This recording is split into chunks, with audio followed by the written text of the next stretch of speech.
Assalamualaikum warahmatullahi wabarakatuh. Perkenalkan nama saya Sultan Maulana Adi Putra. Halo, saya adalah Intan Pratiwi. Nama saya Radityo Pandu Ramadan. Saya Naila Zaromatin. Saya Syarofi Saidia Ulhab. Nama saya Nayara Kania Awalunisya.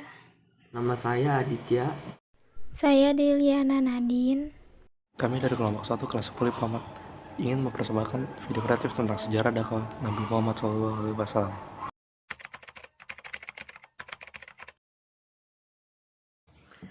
Nabi Muhammad SAW diangkat menjadi Rasulullah saat ia berusia 40 tahun. Ini bertepatan dengan turunnya wahyu pertama kepada Rasulullah melalui malaikat Jibril di Gua Hira. Usai mendapatkan wahyu, Rasulullah bimbang dan mengalami pergulatan batin yang hebat. Kemudian Rasulullah bertemu Waraqah dalam perjalanannya menuju Ka'bah. Waraqah telah mendengarkan cerita serupa dari Siti Khadijah.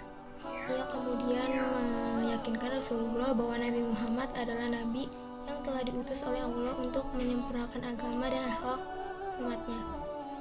Akhirnya Rasulullah memantapkan hatinya untuk berdakwah sehingga akhir hayat.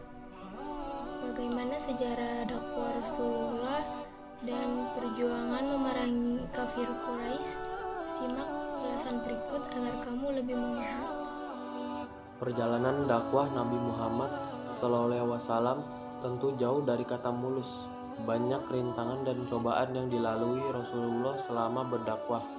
Bahkan penolakan berupa hinaan dan celaan dari kafir Quraisy kerap beliau dapatkan.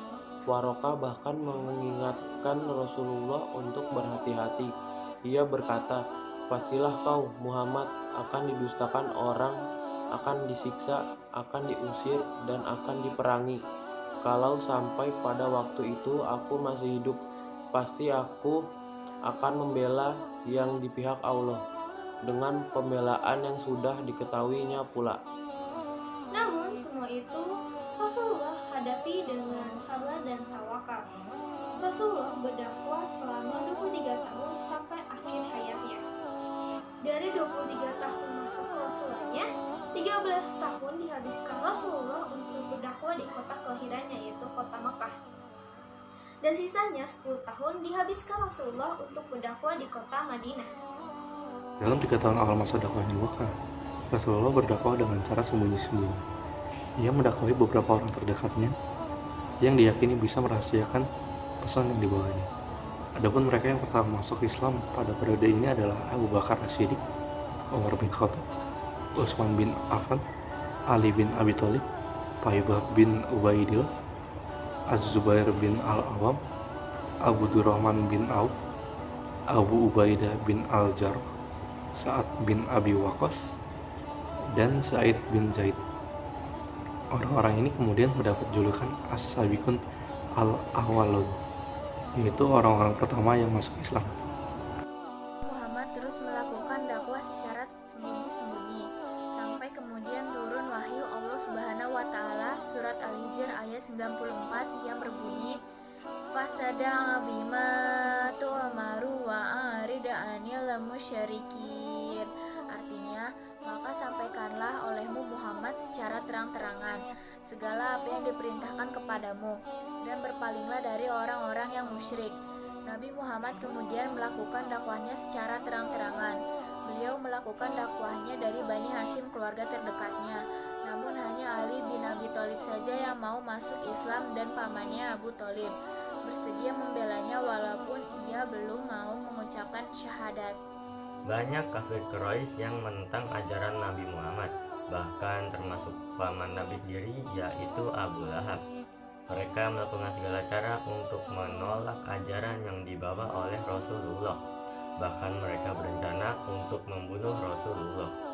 Hingga akhirnya turun perintah Allah kepada Nabi untuk hijrah ke negeri Habasyah, di mana di sana ada seorang raja yang adil dan tidak akan membiarkan rakyatnya ditindas dan dianiaya.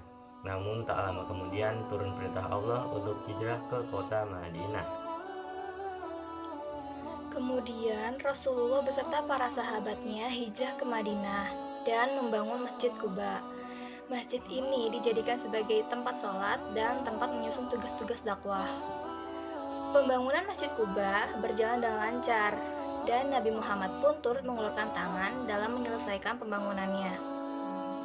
Rasulullah berdakwah sampai akhir hayatnya, hingga akhirnya Rasulullah wafat pada hari Senin 12 Rabiul Awal tahun 11 Hijriyah di usianya yang ke-63 tahun. Semua perjuangan Rasulullah telah membawa Islam dari zaman jahiliyah menuju peradaban Islam yang cerah.